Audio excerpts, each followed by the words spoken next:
Okay. I'm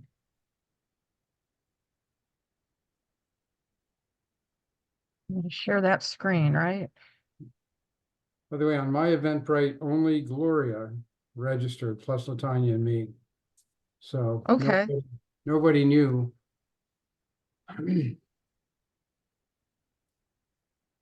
All right. Can everyone see the screen? Perfect. Yay. So we're here to talk about Proposition 1 and rural areas in the state of California.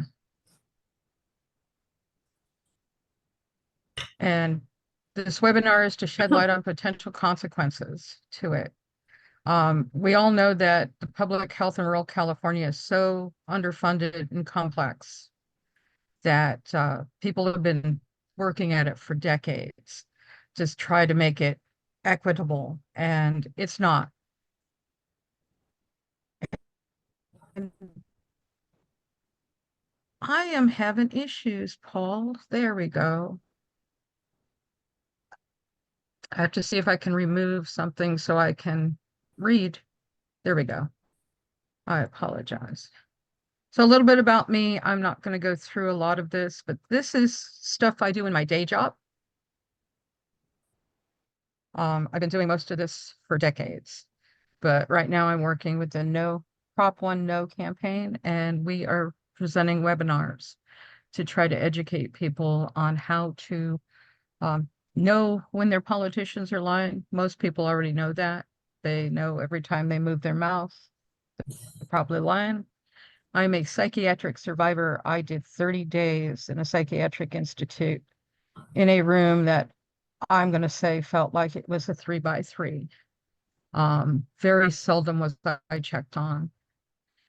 And this is what I do for fun, which we're not going to go into, but you got to balance stuff out with your life, and self-care is very important.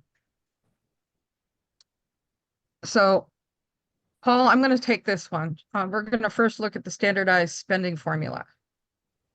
Prop 1 requires counties to spend 60% of the funds on housing and programs for homeless people with severe mental health and substance abuse issues. This might not align with existing needs and infrastructure in rural areas with smaller homeless populations. These communities might have different demographics and types of homelessness, requiring a more flexible approach. Most of where I live looks like the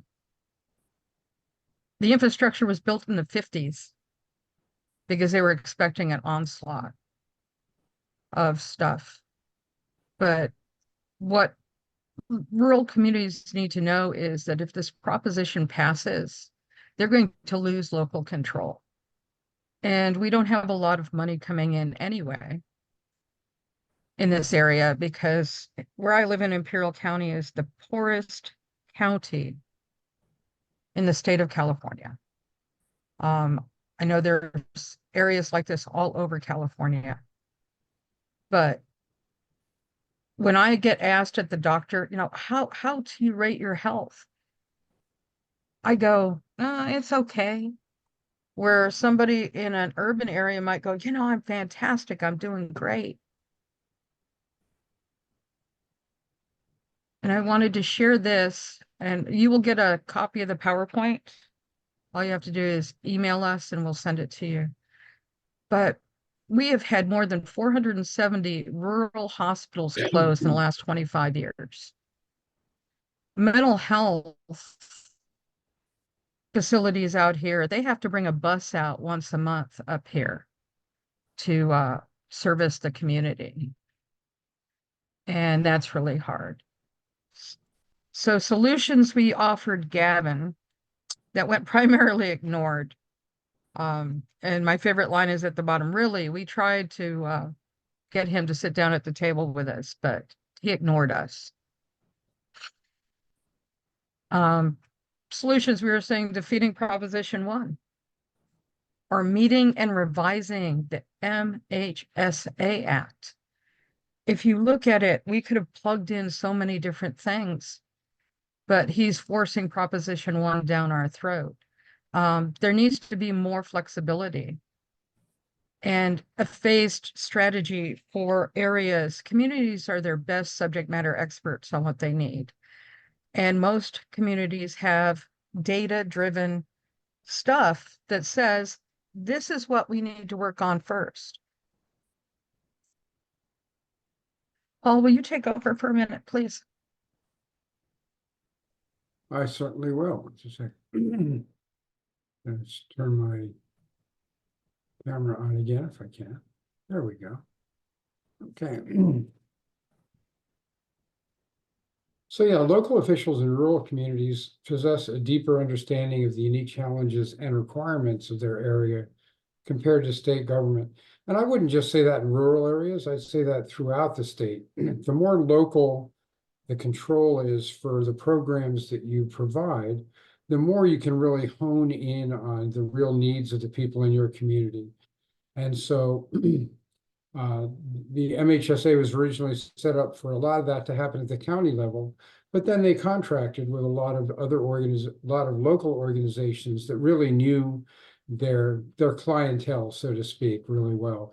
When you try to control things and make determinations from what I call 30,000 feet at the state level, you're really not going to be able to dig down and see what the people in that area really need. Thanks, Paul. So one other thing that we tried to suggest to Gavin was, you need to evaluate and adjust for the different populations. Most of these are where I live. We live in an area that my nearest Walmart is 50 miles away. My nearest pharmacy is 43. We do have services with a clinic once a week, but many of us don't go there because we've had HIPAA violations. We'll go in and, go get service, and by the time we get to the West Shores Market, those people know why we were there. So it's kind of disparaging in a community if you want to do Prop 1 and it passes. We already have, where, we're not really sure we want to go and get involved because so-and-so knows my car. And I've heard this before after I've gone to behavioral health up the street is, oh, the crazy lady is going to go get treatment. So the stigma that comes with going and parking in front of a behavioral health mobile vehicle in a small community is really hard. And it's easier to go and drive the 50 miles to Brawley to go and see someone because no one there knows your car and it's a bigger city. And that's what I was talking about. I live up here in Salton City, and I would have to travel to Brawley or to El Centro to not be stigmatized in my own community, my own rural community, for getting mental health services because we're just so small. So further considerations we asked for was the specific effects that'll shift depending heavily on how the state wants to allocate our money. We were told that if we had a wellness center and we were using MHSA money at 38%, 10 to 1 when, I'm not going to say it, if Proposition 1 passes, that we would be given maybe half of that. Gavin's proposal that's at the ballot right now doubles the administrative fee that he now gets from the MHSA Act. And that's kind of troubling. And we had talked about this before. Rural communities already face greater health access barriers. We have no public transportation. If you don't have a car out here, you're not getting to services unless someone dials 911 or they take you, a friend takes you. And that's really, really rough for the world. and for us. This tells you how many psychiatrists, psychologists, marriage, family therapists. So I live in Imperial County. There are maybe 7 psychiatrists for my area. 7. And we are 660 square miles of county. So I don't know where anyone falls in these, but you can tell where the rural areas are by the lighter color and how we don't have access to the services like in LA or anything like that. And we really, really depend on our peer run programs to make things happen for us and get the help or the support we need.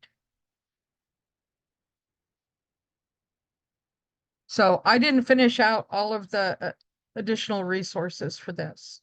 But I will make sure, I think we have a great list. And then I threw this in to see if anyone had any interest in us doing a webinar. They can reach out to us at info@prop1no.com. And I want to thank everybody for listening. And then I want to have a discussion about how you feel about the rural areas. And I didn't know Emily was here. Hi, Emily.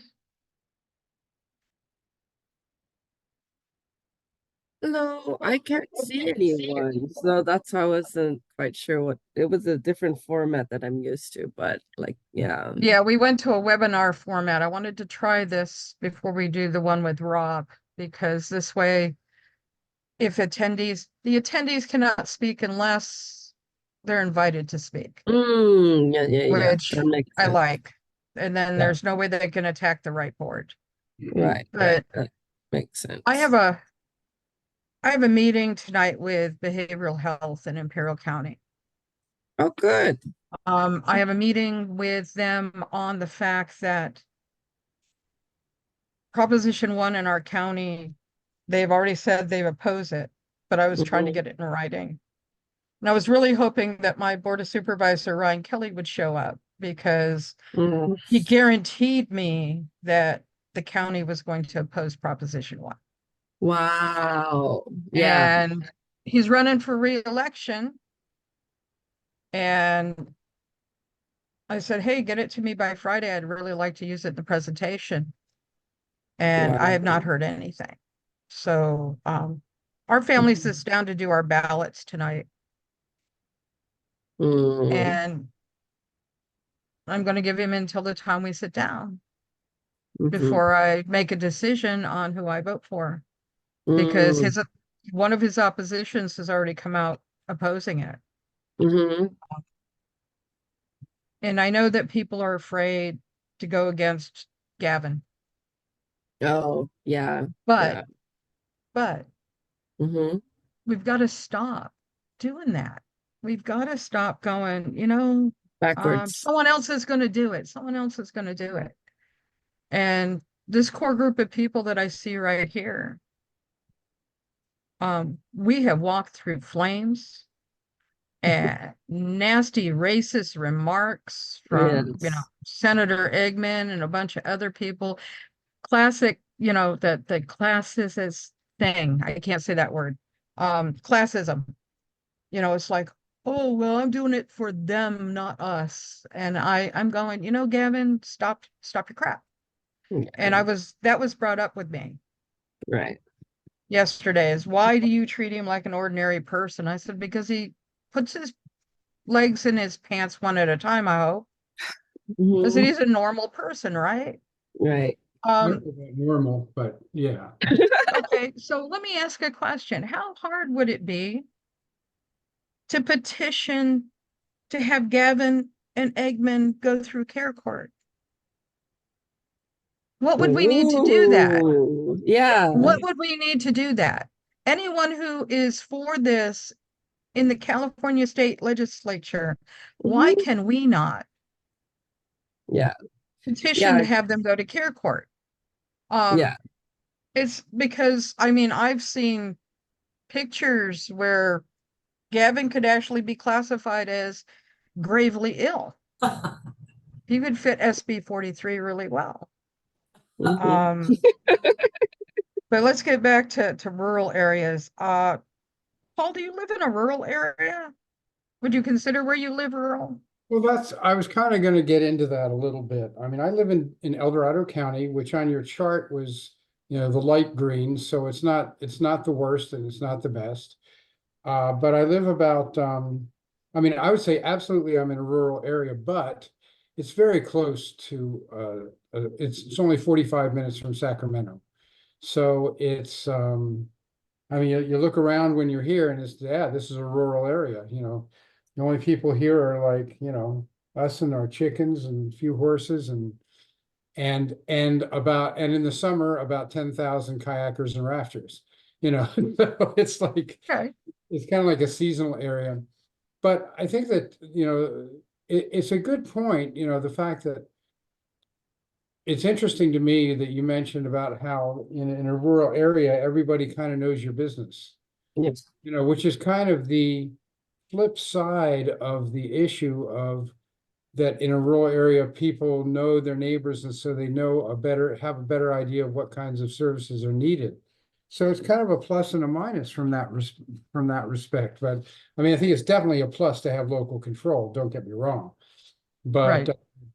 but there are also, little downsides to, being, I mean, I love being in a rural area. I like most of my neighbors, and it's great. And I honestly don't really care that much if people are in my business a little bit because that's just kind of the way we are. And we only see each other every, decade. No, not decade, but every, So my favorite thing is when someone goes, "Oh, I saw you at behavioral health."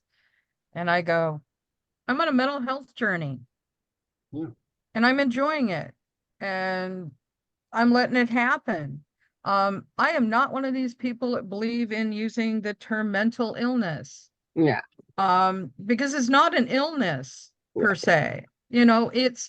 It's a journey in your life. You either learn to walk with it or you have demons, and the demons are what, bother you. But so it's a mental health journey for me. And I'm very open on Facebook out here because if everyone's going to know my business, they better know it right. This is what I do. But I'm always worried because I sit as the PAMI Advisory Council Chair for the state of California. So we are the group that brings back all these issues to Disability Rights California. Well, for years, it hasn't been we bring these to DRC. It was DRC telling us what they were doing with mental health. And so that changed this year. So we're looking for more people to be on the PAMI Council Mhm. from all over the state of California. Mhm.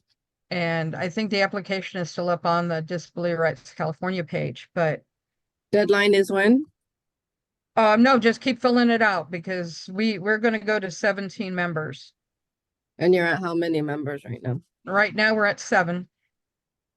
So you can get 10 more. Yeah, so I mean, pass the word out and see because that group of individuals is going to steer that disability nonprofit in the mental health issues in the coming years. And how many We of the took, go ahead. how many people on the PIME advisory committee are peers? How many of them are BIPOC? Right now, there are out of the 7, there are 4 board members that have to be replaced because board is not supposed to be sitting on it. Out of Mhm. that, the BIPOC is 3. We have interviews for other diverse areas in California, but we haven't set those up yet. So Interesting. we're trying to gear towards the population to make it, more. This is what California looks like. Right. I Right. don't want, I'm sorry, I'm going to say this, Paul. I really care about you. Older white men sitting on a PAMI advisory council just doesn't do it for me at all. You know, maybe one, so that there's a perspective there. Paul, But I turn want it yourself as into a diverse as bear again. possible. Pardon? I was saying, Paul, turn yourself into a bear again, then he'll be brown. No, no, no. Say, I wish everyone would apply, because, you know, it's just, we need people who are going to roll up their sleeves and actually bring things. Oh, you did it, the bear. The You know, chipmunk. and do the things that need to happen for California. I got so much pushback when I said I wanted DRC to write an opposition letter for Mhm, Proposition 1. mhm. But I live in a rural area, and it's like, look, so I got the committee together, I said, how do you feel about it? Let's do it. Yeah. So they finally did it, but there was all this talk of, you know, we're going to lose funding. Oh, you know, he's going to retaliate. And I said, put that in your opposition letter, that you are afraid that he is going to retaliate. You know, I said, don't be afraid to name it. Right, He's a bully. right. He is a bully, Yes. you know, and when I grew up in my household, it was, if you saw an injustice, Mhm, you lifted that injustice up and you spoke out, and you went after it. mhm, And that's how I've always been. mhm. You know, it's my dad would make French toast. We'd have philosophical discussions on life. Mhm. And I thought it was really weird. I said, you know, you're making American pancakes and you're Korean. You can't make the big fluffy pancakes. And he goes, just enjoy what I'm doing. And I miss those conversations with him, Mm. because I think that he would just like be in everybody's face out here going, no, on Prop 1. Yeah. But, you know, being put in a room that felt like it was 3 by 3. Oof. Out here, it's like, if they take you and put you in the facility out here, you have no way home unless someone Mm. comes to get you, because you're going to walk 57 miles back to the house. Oh, shoot. Yeah, no. And so you're alienated in the box. You're coerced into being what they want you to be to get out, Wow. which is not right. You need to be your authentic self. And who is Yes. it that makes the rules about what conformity do we all have to be? We're not all cookies. We're not cut from the same cookie cutter. Right. So that was my argument while I was in there, was, you know, I want to be my authentic self. And they're like, you can't be. You have to have these The game. norms. They want you to play the game. And so that's the game. So we all learn this game to get out. Yeah. And Mhm, the story that I originally told a long time ago was, mhm, we you know, Sally gets petitioned for care court. Sally is living in her car. She's at the West Shores um golf course, which is nothing but sand. It hasn't been a golf course in 20 years. So they go and get Sally. They tow her car. Sally's got a cat. They take her cat to the Humane Society. They drag her through involuntary treatment, which takes a couple of months. Sally gets out. Sally no longer has a car. Sally has lost her best friend because they gave the cat away, so she had to surrender it. So she can't get it back. They've already adopted it or killed it. And Sally is standing outside this facility near Apple Still Road in Imperial County going, what do I do now? Yeah. And that's what's, you know, they say, oh, there's housing, oh, there's bridging, oh, there's this. There isn't. Mhm. And rural counties are being fined for not being able to build the housing units that are put in for care court or will be in Proposition 1.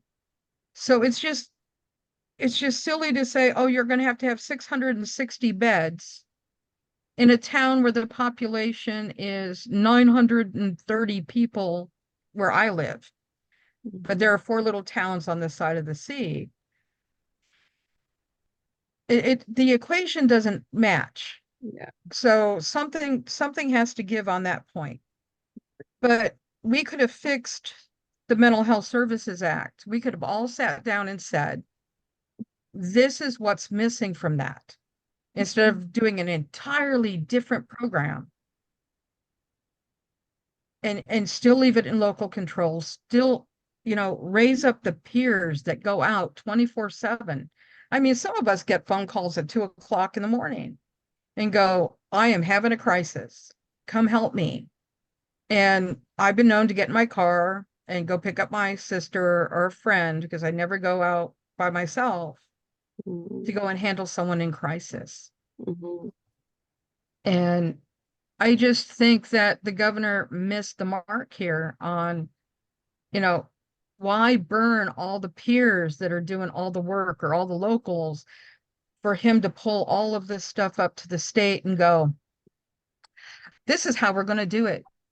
Because I have a better understanding of all of you than Yeah. you do. Yeah. And that to me is just, I used the term racist last night, Mhm. because he has no understanding of my life, or of Yes. Latanya's life, or Emily's, or Paul's. He doesn't live it. He is not a subject matter expert on anyone No. but himself. So And his I ignorance. think that's why I fight so much in the rural areas for what we get. And we get scraps, it's here, we're going to do this. The only saving grace that we have right now is they found lithium in the sea, but that's another thing down the road, is like they're going to destroy the environment to get this lithium to extract it. So I have to fight for that next. Emily, yes. So one thing I do want to share while you were talking is that like the psychiatric consumer or peer movement, what have you, is we're basically the trying to be a center place, a place for peers who have been victims and allies of psychiatric survivors. They, on the national level, they say nothing about us without us. Right. And the government, it's just so ironic how, even though the MHSA was built to include community stakeholder input, he's going backwards on wanting any community stakeholder input. And it's such a shame, because community stakeholder input is so valuable, because it allows the counties to learn from the community what is it that each community needs, to give them Right. a place, a voice to be heard, so that they can hear the people of color, the underserved, inappropriately served communities of color, that just, I find it so ironic how, the California mental health movement used to be called Each Mind Matters. And then now it's called Take Action for Mental Health. I'm like, not everyone is ready to take action. We're still stuck in the stigma area. Right. And if stigma looks like care, if mental health services looks like care court, looks like involuntary treatment, I'm like, I don't think immigrants would want take Well, disrespect to, yeah. and to lift up what you said, so they're trying to change the title of Care Court to Care Act. Oh, Yeah. So they go out and they're telling people what? Oh, we're going to put you through this program, and it's the Care Act. It's court. Call it what it is. And that way a person can make a choice. yes. Really? I'm like, do I want that on my court record? No. Don't call it Care Act and walk away and go, oh yeah, we're going to walk you through it. We're going to take you through it. they have a psychiatrist sitting there in care court, so in case you actually, get angry or upset, they can document it for your case. They're not there to help you. Yeah. They are there to document for the court and the judge how you act. So this is sneaky all the way around. It's just, it is so sneaky how they're doing it. Care You know, court, it's well, interesting. mental health court here is on Mondays. Yeah. I don't know what it is in anybody else's town, but Mhm. Imperial County Mental Health Court is Mondays, and I've sat in on those. And, we have a really nice district attorney who doesn't want to do care court. He Oh, wants to cool. help individuals. But Oh, how do you good. do that? If your hands are tied by the governor of the state of California going, you will do this. Yeah. So I'm just hoping people vote no on this proposition, because it is going to hurt so many people. It is. And rural, we've got Alzheimer's is out here really bad, Mhm. which, some people are like, it has something to do with the sea and it drying up and PM10s and 2.5s. And I said, so what do we do with that? They come out here and they treat you like you're the criminal. Yeah. If you're having a mental health episode, you are the criminal, and they treat you that way, and they handcuff you. Yeah. They handcuff you. They throw you in the back of a car. They don't listen to you. No. Yeah. Hey, Amari, well, first, I wanted to mention there's a new person that just signed into the webinar, Christopher. I wanted to know if, because you missed most of the initial presentations. What are your concerns or thoughts or questions about the issue? Hi, there you are. That way he can unmute and talk. Yeah. Welcome, Christopher. Yeah, thank you. I was just listening in. Sorry, I missed most of the conversation you had, but I don't have anything else to add at the moment.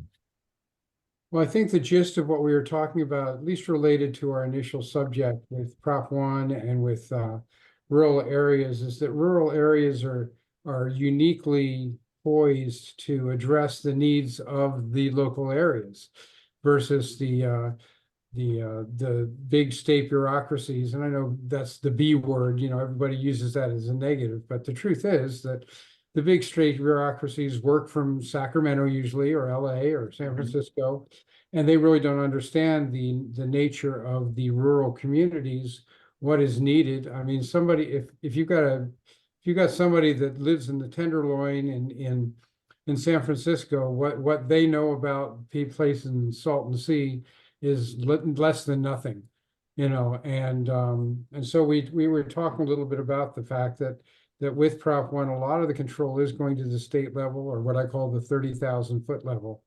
And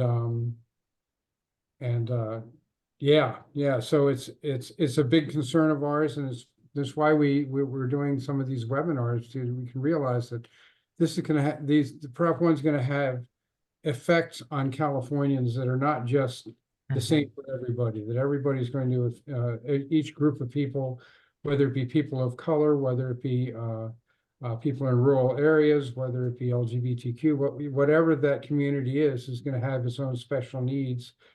I shouldn't say special, because that also has kind of a connotation, but their own needs that are different from other people. What area are you in, Christopher? Yeah, so I'm originally in the Southern California, so Los Angeles area, and I have done some work throughout the state on different projects as well, community outreach and interconnectedness. Yeah. So, the first things that come to mind are, what other stakeholders in your local community or region are we potentially already engaging, and to let them know, where our positions are, our concerns are, and hopefully through those avenues, that could be another voice at the table that would have access to either, different access to representatives or agencies, perhaps. So I think that, uh, um, giving so much opportunity to, state level, you're right. There is that loss in translation that occurs, or just the nuance is lost. And so how do we regain that? I think is, coming together in some of these groups and holding very frequent meetings, and including as many stakeholders again as possible who might have those other connections, I think is a good place. So and that's why I joined today, just to hear out what where all you folks are at physically, and what uh are some of the challenges you're facing as well in your rural communities there. Thank you, Christopher. It's been a challenge. I go to all sorts of meetings in Imperial County and talk about why I oppose Proposition 1 and how it's going to affect us. And we've got Comite isn't involved, and they oppose it. Behavioral health said they oppose it, so I'll find out at this meeting tonight. I tried to get the Board of Supervisors to oppose it, and they pushed me back to behavioral health. But I can only work within my county. Travel is really expensive. And we're the little guys. I think we've only had $3,500 in donations, and Gavin's got like 38 mil that he's running on this. So I do what I can in my county and on Zoom and in places where I frequently go. I've got my no one ask me why Prop 1 hurts people shirt, and I've got buttons, and I go out and people will sit and talk with me. I went into Coachella and I think I handed out 20 pins talking to people at the date festival, the Riverside County Date Festival. And some of these folks don't even realize it's on the ballot. I got my mail-in ballot. Yes, yesterday. I haven't looked at it yet. So that's why our website, we put a really good website together showing how this is going to affect individuals and people in general. But the ramifications of what Gavin is doing this is his presidential foundation. This is the basis for his run in 4 years. And most of California knows that, because that's what he has said in closed orders. You cannot build something on the backs of marginalized people. And you cannot say to prison guards that are all for this, and the Sheriff's Association is all for this. They're going to make money on this end. If you look at, who's going to profit from this? All of Gavin's buddies that he's put in, and those that he's going to need to rub shoulders with in 4 years to gain the votes to become president. And I call him on it every time I see him. I said, how many marginalized people have you crippled today? How many are you standing on right now to do this? And when, you weren't here when I said it, but when he first started Care Court, I said to Gavin, have any of you gone through this process? Do you know how it's going to affect an individual? And he goes, oh, no, Amari. He goes, I'm doing this for them, not us. And I was so offended by that I stood up and pounded on my chest and said, I am them. I am them. So why are you doing this? And that to me is the hardest part of this, is to realize that he is trying to build something while he is diminishing and crushing people that can do the peer-to-peer work or be on a mental health journey. Not everyone has to be a Christopher. or a Paul or a Latanya or an Emily or a Candy. I'm me. And if you don't understand me, come talk to me. Don't go and petition for me to go into care court because you think I'm a paranoid schizophrenic, or you think that I'm hearing voices. And that's the issue that I see, is all these people are turning in petitions for care court. And Proposition 1 is the third leg of the stool.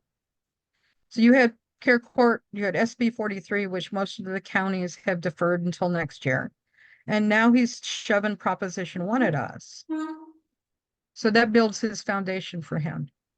And to me, I've taken this on personally. This has to be defeated.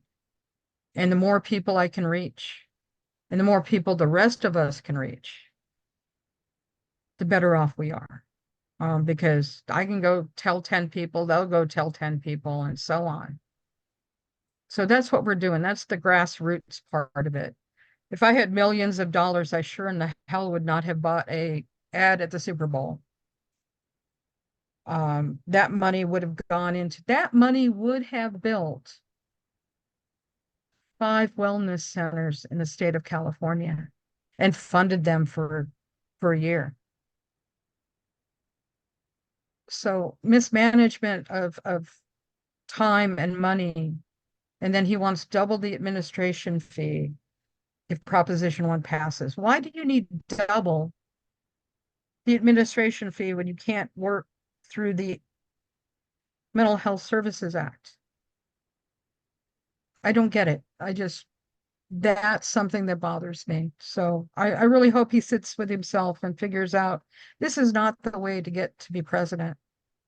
People dislike him because he doesn't have conversations with stakeholders unless those stakeholders can give him what he wants. That's the only time. I mean, I was on the west side of the Capitol and one of his aides came down and said, "Why are you here in a straitjacket with pins? You know, this is upsetting him." I said, "If it's upsetting him, have him come down and talk to me. Just have him come talk to me." I said, "I'm right here." I said, "I'll be here until 1. But we engaged with a lot of people at the Capitol on the 1st. It was a small group of us, but we reached so many people. And I think that's what I'm trying to hope that all of us can do, is the Prop1no team, is reach out and get people to educate themselves on the ballot. There's a bond in it. We're not going to have to pay it back, but our children and our grandchildren are going to have to pay it back. And that's what bothers me when they go, "Oh, it's not going to cost us anything. It's going to cost us money down the road." Don't lie. The most irritating commercials I see now are the ones for the vets. And my sister has 2 boys that they're on their 7th and 8th tour over there. And they're like, "Ain't going to help us. This is not going to help us. Why is he doing this?" I said, he's pulling the emotional card. Gavin has been in office for 5 years. What has he done? He's given out keys to hotels, to homeless people, without asking them what they need to move forward. And someone's idea of housing, a house is where you are. It can be a box, it can be a tarp, it can be a tent. It could be one of these little tiny home things. But has anyone actually gone out and surveyed the homeless and said, what is it you need to not be on the street in front of the Disability Rights California office in Sacramento? No one has done that. I've done it in front of the building at DRC. I've gone and asked people what they need. And out of my own money, I go and get them what they need. Because that's the humanity part of all of this. And that's what's missing from Proposition 1, is the humanity and the stakeholder buy-in. And that's why we have to defeat it. And I should be quiet now, right? Because I sound like I'm running a political ad. Um, but I want to thank you for coming, all of you, because this is so important. And it'll take us all to get people to realize, educate yourself. That thing's what, 60 plus pages. And we're seeing where they have changed definitions for housing in it. So those are getting put on the website right now. Not the website, the Facebook. I haven't put anything on the website yet. But we're putting those snippets on the Facebook page, and they're going out to other social media because they changed the wording before they printed it up to put it on the ballot. And I have an issue with that because that was not the original document that was given to us. But I want to thank you all for your time. Y'all know how to reach out to us. It's in the chat.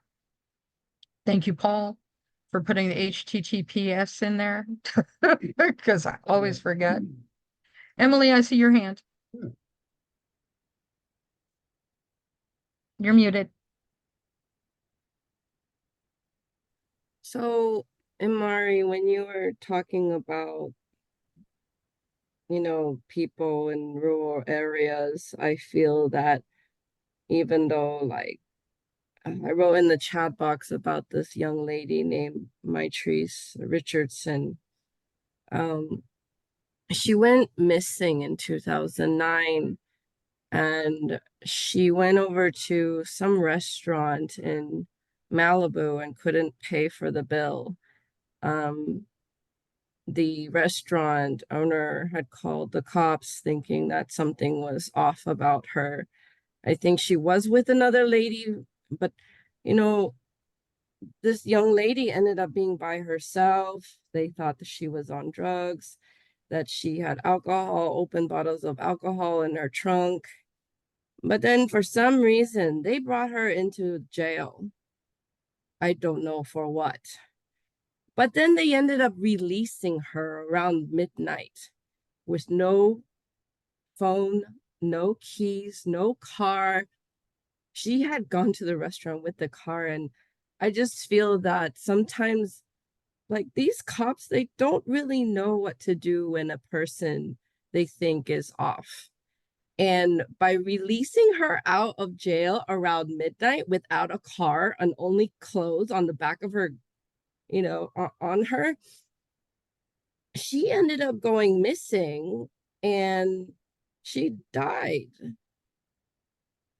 And Yeah, people, yeah, they have a tendency to drop people off at county lines. yeah. They have a way of dropping off people. This happened to me. Yeah. They told me to get my clothes back on. And I said, I have no energy to do that. They gave me a Norco to calm me Really? down. Oh, They wheeled me out to my car uh-huh, in a hospital gown, put me in the driver's seat, uh-huh, seat belted me, and uh-huh. told me, good luck. And I said, I'm on a narcotic. What do you want me to do? And he goes, well, you're going to go home. And I said, I'm in no shape to go home. And he goes, well, if you sit in the parking lot, we're going to put you back in jail. What? So started the car and I drove home. And I will tell you, it was the most scariest thing that I've ever done in my life because I don't drive altered, but I didn't want to go back in. I did not want to be put back in this itty bitty tiny little place that I felt like I was suffering and suffocating in. God. And I got home and it was like 2:30, 3 o'clock in the morning. Oh my God. And I'm beeping the horn at 3 o'clock in the morning because the gate's closed and all this other stuff. And so my kid comes out and opens it, my adult son, and he goes, are you okay? And I said, can you help me into the house? And he's told me the next day, he goes, Mom, he goes, you passed out and I dragged you to your bed. Wow. But they don't care. It's like No. hospitals will wheel people out and, leave them on the curb. Yeah. You know, there are people in jail right now. There's a Mr. Ramos, Mhm. and that's Vanessa's brother. He has not even gone to court yet. He has been there for 2 years, What? 2 years waiting for a court date. And he's in LA County. Um, and I don't get it. I don't understand it. And he thinks care courts, going to help this and Proposition 1's going to help it. Oh It's my not. God. Well, Fix the problems we know that are fixable within what we're working with. Don't dump another set of problems on us, exactly.